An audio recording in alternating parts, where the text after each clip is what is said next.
This is my personal health and diet episode of being 1 year vegan, gluten-free with no alcohol and coffee, sharing my spiritual journey of ceremonies, Parasite cleans, and showing you some of my daily go-to high-protein vegan meals, and some new vegan protein discoveries along with reviews on dining at vegan restaurants in New York. So this week's vlog is going to be a chatty one. I've wanted to talk about my health journey and my diet for a while because I get a lot of questions about it. I have been gluten-free for 13 years and it's been 1 year and 5 months since I cut out coffee, alcohol, meat, fish, dairy, eggs. So it's been some dramatic changes in my life, my wellness, just everything health related. This is my first time sharing this personal journey with you guys because I just never felt so comfortable talking about it on Instagram, maybe because I don't have as much time to really go in depth to tell you guys all about it from start to finish, whereas here it feels more personal and I can really talk you guys through. So I want to tell you guys how I started, how the journey's been. It's more based on a spiritual side of everything and also kind of like my day-to-day, what I eat and the struggles that I've been through because it's not easy. So yeah, I'm excited to talk you guys through it this week. Where do I even start? And the reason why I want to talk about this is because I am about to make some more changes. So I just want to talk about my journey of how it's been in the past year or so. So let's start with gluten because that's one thing that I've been off for the longest, and I've actually been off gluten for about, I'd say 12, 13 years now, completely not touching it intentionally. So I'm actually just allergic to wheat, not gluten, but it's just easier to say gluten, especially when I'm out and about, because when I say wheat, people kind of get confused with like, oh, so what can you eat and what can you eat? Celiac and gluten-free is just a lot more well known these days. So that means like I can actually have oats, rye and barley, which people that are gluten-free cannot have. I always just say gluten-free because that's easier for most people to understand without getting too deep into it. Because everything that has wheat in it does have gluten, but not everything that has gluten has wheat in it, if that makes sense. So this started off, I think like I grew up eating everything. But then when I went through puberty, I feel like my body changed and I knew I was having some sort of allergic reaction to something. And back then when I was living in New Zealand, around like 18 to 21 when I was going through uni, I really tried hard to figure out what was wrong with my body. That was when I was having a lot of symptoms and I tried to figure out what it was because there were certain things that I'd eat and I would flare up with eczema on my chin, eczema on my scalp, my nose and my eyes would swell up, they'd both water. I would sneeze continuously the next day when my body can't digest whatever it was that I ate, to the point where I lose my voice. Like me and my sister counted one day when I accidentally ate this cheesecake. I was very strategic. I only ate the top layer of the cheesecake, I remember, and not eat the biscuit base. But I think they were being cheap and they put flour into the cheese part, so that got me. And we counted and I literally sneezed over 200 times.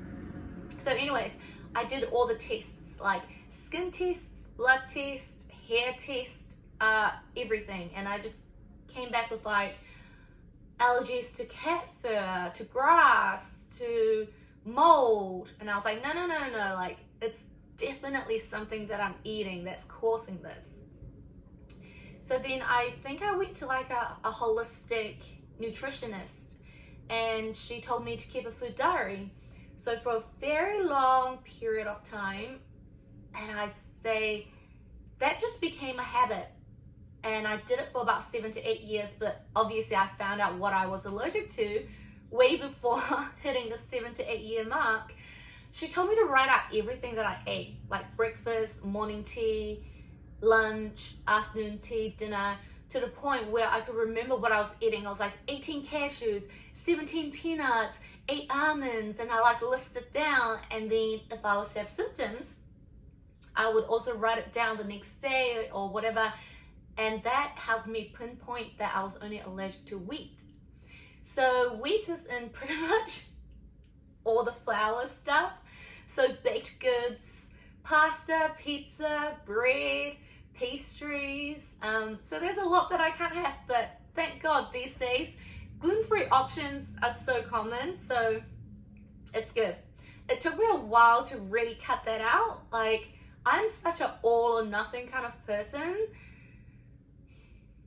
So for the first few years, it was pretty hard because if I have a little bit of something, I'd be like, oh, well, I'll just have a binge today and then I'll go clean again tomorrow. So that went on for a few years. The last time that I intentionally ate gluten was 13 years ago. I remember I was kind of like when I first moved to New York, my roommate was nice enough to make French toast for everyone in the house for Easter. And I was like, oh my gosh, that's so sweet. Let me just have a piece. Let me have a second piece. Let me have a third piece. And I go into the kitchen and it was like whole wheat bread that he used. And I was like, oh, great. And that was the worst breakout I had. I had all the symptoms I said, but it was so bad that I had like a rash on my chest. It was all bumpy and itchy and red and just patchy. And I was working at Mac in Times Square at the time. And I literally had to like, you know, put concealer on my chest for a month for it to go away. So after that, I actually haven't intentionally ate wheat. I was gonna say gluten, but kind of the same thing. And honestly, it's so much easier for me personally to just cut it out fully instead of just having a little bit and a little bit and a little bit. So now I don't even crave any. If I know that something has wheat in it, I don't even crave it. I would always smell it. Like, if you know me in real life, you know that I always ask my friends if I could smell whatever they're eating that I can't eat, because I feel like just smelling it, I kind of get a taste of what it's like, and I don't feel like I'm missing out as much. But I like always eat around it. Like, you know, cross-contamination, it's okay for me. I'm not deadly allergic. So like, let's say dumplings. I'll just eat the inside of the dumplings and leave out the outside wrap thing. If I'm eating pizza, I'll just eat the topping. If I'm having like a cream donut, I might just have the cream inside the donut. Like I said before, cheesecake, I'll just have the cheese part. So that's my gluten part of my diet journey. And then, so that's not by choice. That's because my body is allergic to it. And then next, let's move on to coffee. I remember specifically, I first cut out coffee on the 12th of December, 2023. My reasons for cutting out all of these stuff, obviously for health reasons, but mostly it's for personal spiritual growth. Coffee, I felt like I was very dependent on it. And I also started researching more, and it kind of blocks up your third eye, pineal gland. And I was really, you know, I had started my spiritual journey really deep into meditation and trying to get very connected to source. So that was one thing that I wanted to clear up. So I stopped that. Yeah, again, just cold turkey, just cut it out. And I haven't had coffee since. But I do want to tell you guys, for you guys who might want to start quitting coffee, I went off coffee. I didn't go off, but I started weaning off by drinking this mushroom coffee that's got L-theanine in it as well. So that helps you to not crash, less jitters. So I did that for maybe like a month before I completely cut it out. I actually don't think I needed to do that, but that's just what I thought I needed at the time. So that's quite a good one if you guys want like a more mild coffee, just to, you know, level out your energy and stuff. And then alcohol, I don't think I need to say much about that. A lot of people's on that train. Just wanted to really focus on myself, again, on my connection with source. And I was doing a lot of spiritual work. I just got back from Bali, but I found myself coming back to New York, just getting sucked back into the nightlife scene. I used to work in nightlife. I used to work at the Box, for those of you who don't know. So, man, I would go on a bender for like 40 nights in a row, and I never used to get hangovers. That's how I could party every night, and I was fine the next day. And when I say fine, even though I don't get hangovers, it does really consume me in terms of the late nights, and alcohol is just stressful on your body, toxins and everything. So I decided to give that a break. And I remember last year, was it last year? Yes, last year at the beginning of the year, my old roommate in Bali, she did a Parasite cleanse. And those of you who's been following me, you've seen my, I think it was like 14 or 15 days journey of doing the Parasite cleanse. It was so intense. It was like vegan for the first 5 days, and then juice for 5 days, and every day we had to do 2 enemas, one in the morning, one at night. The morning one's a coffee one, the night one is a garlic one. And then there was all these like, it was like a retreat, but at home, because I did it virtually. We had so many cleansing modalities like dry brushing, scrubbing our bodies with baking soda and vodka to draw out the toxins, and just a whole bunch of stuff. I've cut down on a lot of supplements. Like, we completely stopped taking supplements on a cleanse because we're supposed to train our body to rejuvenate ourselves, because no matter how much supplements you're taking, if your body's not absorbing it, you're not really taking in the nutrient. So with the cleanse, it was teaching our body to really take all the nutrients from whole foods. So I stopped supplements for a while, but I've come back on it. And in the mornings, I think I've shown you guys previously, I do my morning tonic with neem powder, turmeric, apple cider vinegar, and I wash down my supplements. And my supplements is like iron, zinc, I actually can't remember what else. So that's how I started becoming vegan and eating plant-based, because of that cleanse. But prior to that, because I was already eating a gluten-free diet, I actually ate a lot of meat because I already had to cut out gluten. So, and I loved fatty food. Like, I ate so much. Wagyu was my favorite. Pork belly, all the meats. Actually, when I was in Hong Kong, I was known at, obviously I don't do that anymore, but I've got videos of it. If I can find it, I'll put it up to show you guys. But there was a video of me where my friends saw me pull out a little Ziploc bag from my handbag, and I just had a piece of steak in there. I was just like on the side of the street chewing on my piece of steak because I just needed meat. I just thought I needed meat all the time. Steak? Yeah. Out of nowhere? What the fuck? I had it in my handbag.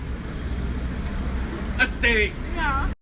And I also loved butter. If you know me, I would eat butter by the spoonful, and that was really unhealthy. Actually, my cholesterol was super high. The last time I did a health check last year, I'm due for another one.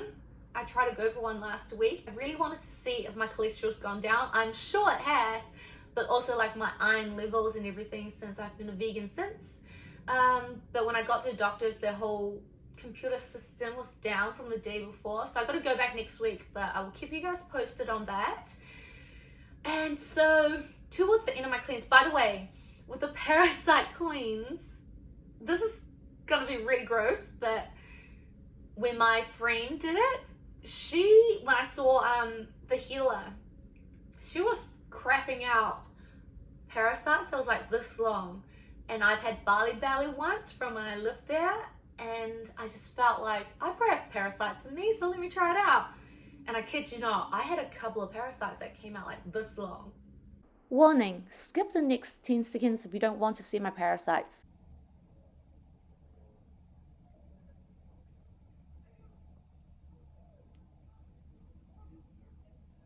So on the second to last day, before I was going to finish up my cleanse, I was thinking to myself, what am I going to do with my life? Like, do I go back to eating meat like I used to? Like, I feel so clean. Like, I just didn't know.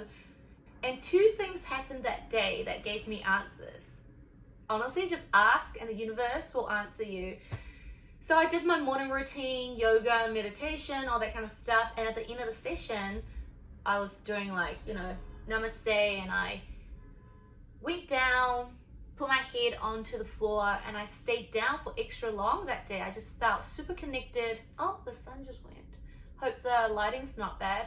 I put my head down, and I just felt a calling to stay down and just I just had a connection with Mother Nature, and the message that I got, it wasn't like I heard words, but it's just this feeling. And she's like, and the message that I got was to keep a more closer connection to her, eat only what she provides.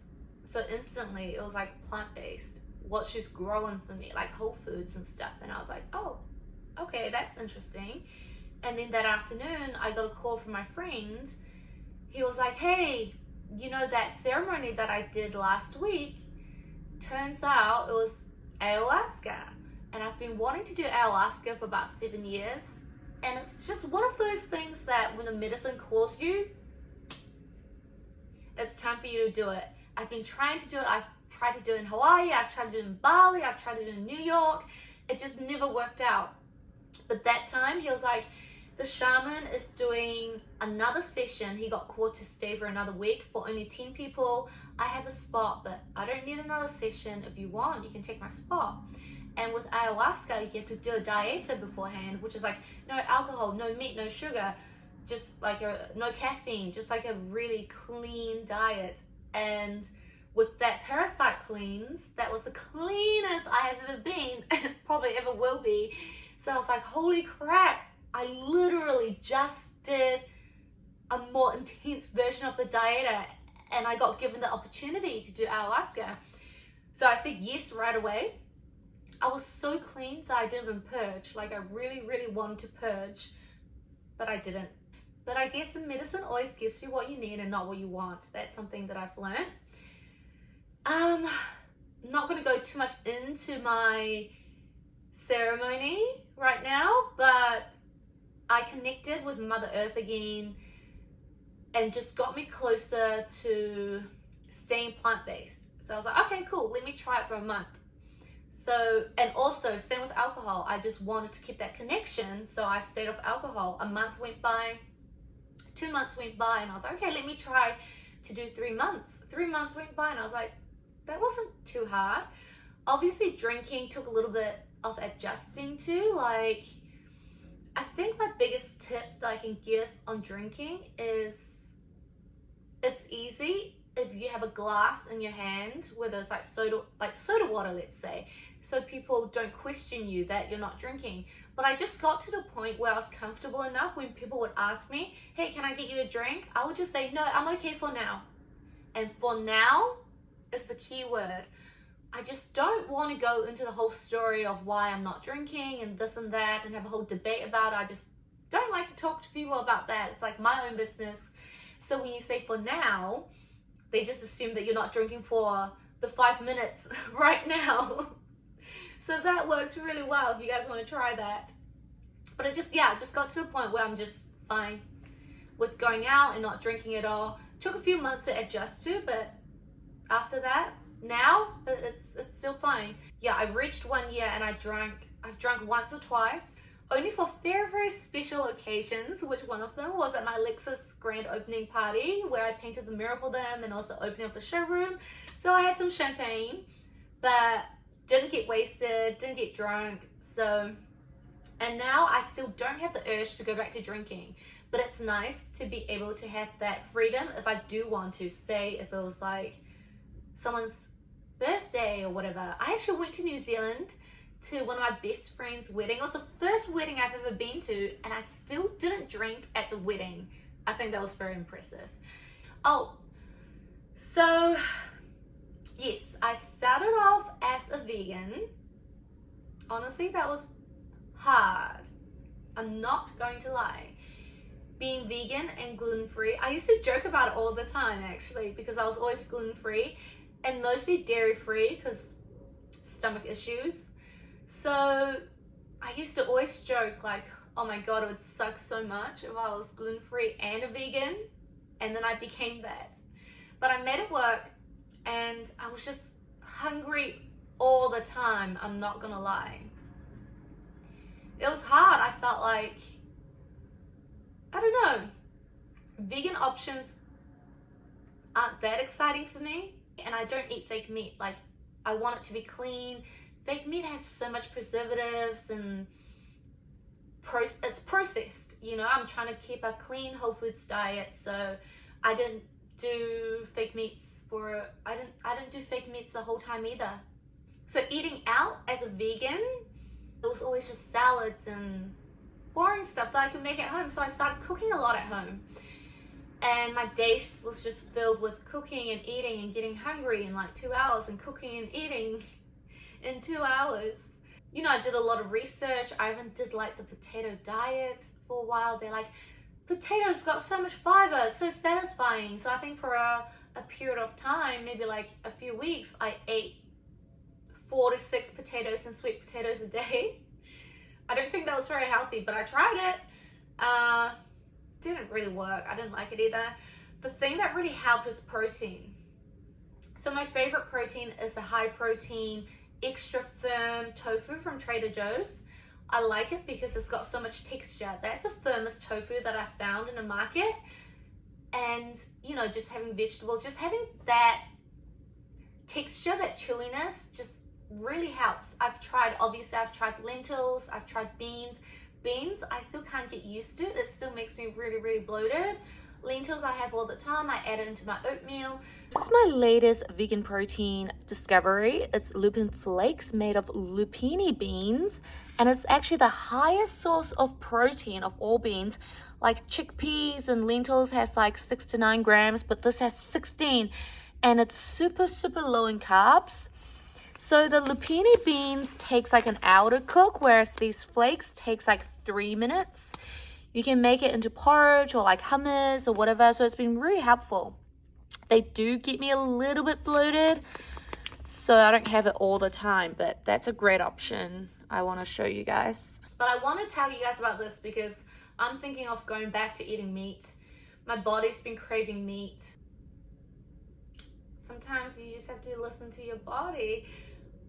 I've had this craving a couple of times, and I actually went back to dairy when I went to India last year because I did a lot of Ayurveda, holistic healing, and they used a lot of ghee. So I started with ghee and then just went back to dairy.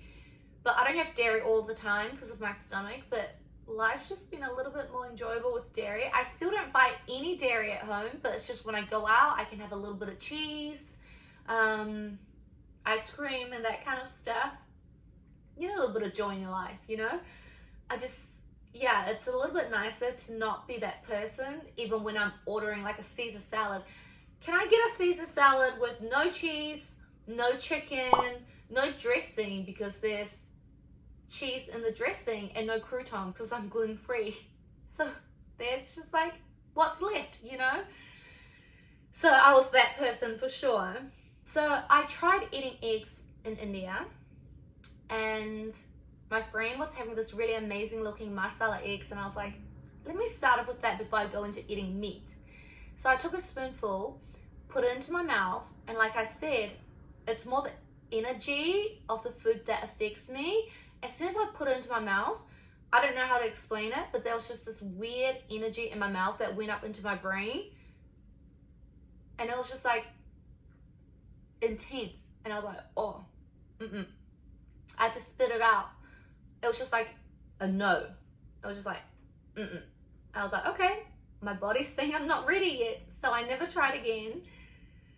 So that solved the problem, and then it reconfirmed when I was on the flight back, because on the flight you can either order gluten-free or vegetarian, you can't do both. So I was like, okay, I'm actually allergic to wheat, so let me get gluten-free. I'll just eat around whatever meat there is. If there's meat, like, I'll just go for the vegetables.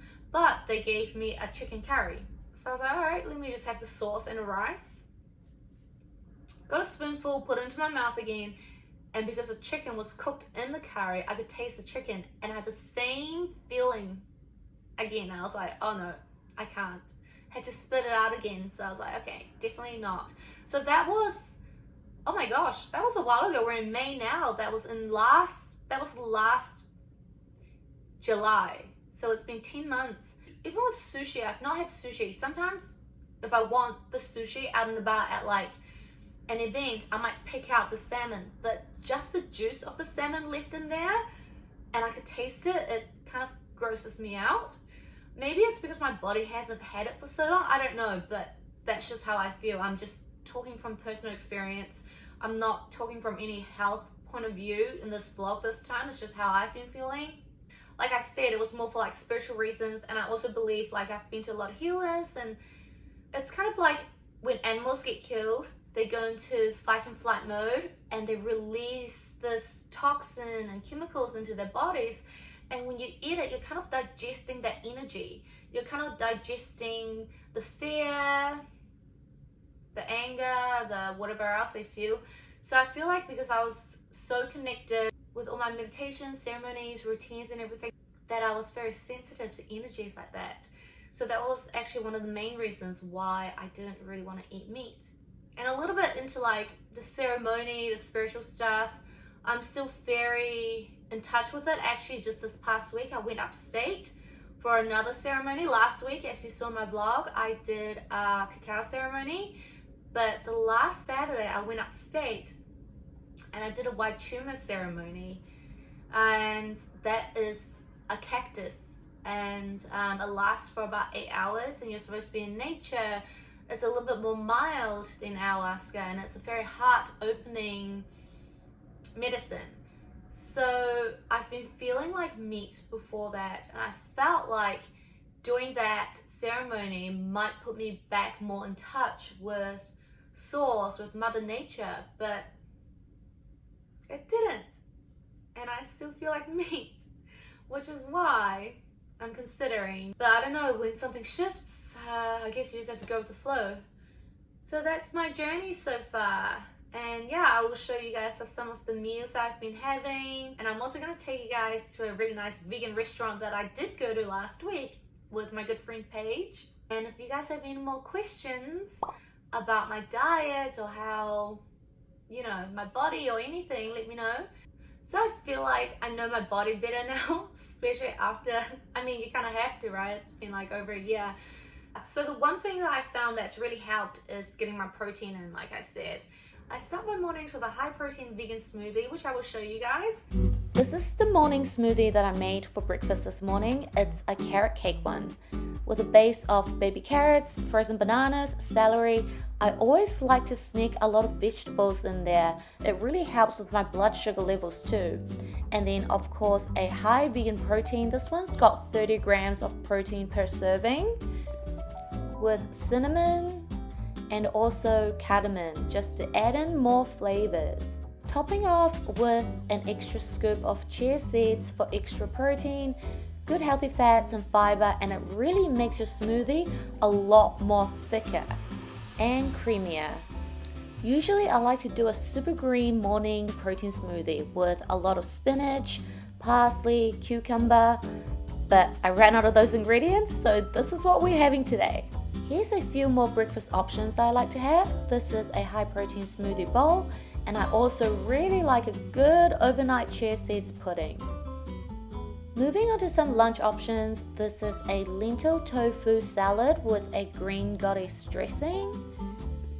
Tempeh is another favorite of mine for a clean protein vegan option. Whoa, I'm so excited for this sandwich. It's on a gluten-free baguette bun from Trader Joe's. Grilled teriyaki tofu with a spicy jalapeno sauce, avocado, muscalin, I think you guys call it arugula, tomato, I think that's it, salt and pepper. Whoa! I am halfway through it. Holy crap, it's phenomenal. I don't want this to end. Oh my god, it's literally so good. I ate this pasta salad with this chickpea penne pasta. Organic, 24 grams of protein, and the ingredients are so clean. It's just yellow pea flour and organic chickpea flour. This is like a sandwich. It's like a grilled sweet potato on the bottom with avocado, a vegan Caesar dressing, tofu, and I put it on top like that. It's like a gluten-free vegan sandwich. Oh, yeah. This is the amazing restaurant that I went to with my friend Paige. It's called Basque, and it's a vegan, Spanish, and French restaurant. It is absolutely gorgeous inside, right in Union Square. We both do intermittent fasting, so this was a super early dinner at 5 p.m. and the menu looks amazing. One has the pepper flakes on top. Following that is going to be your camembert cheese. It's going to be made with soy and cashews. This one is your manchego cheese, garlic, mushroom, butter, and cheese. This is going to be your soy sauce. Would you like?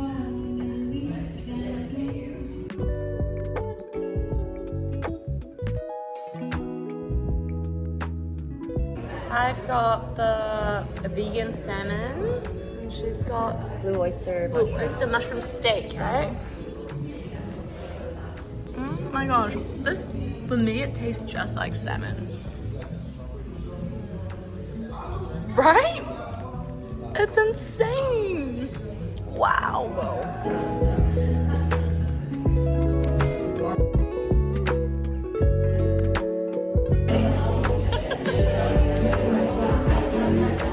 Whoa, it's bright.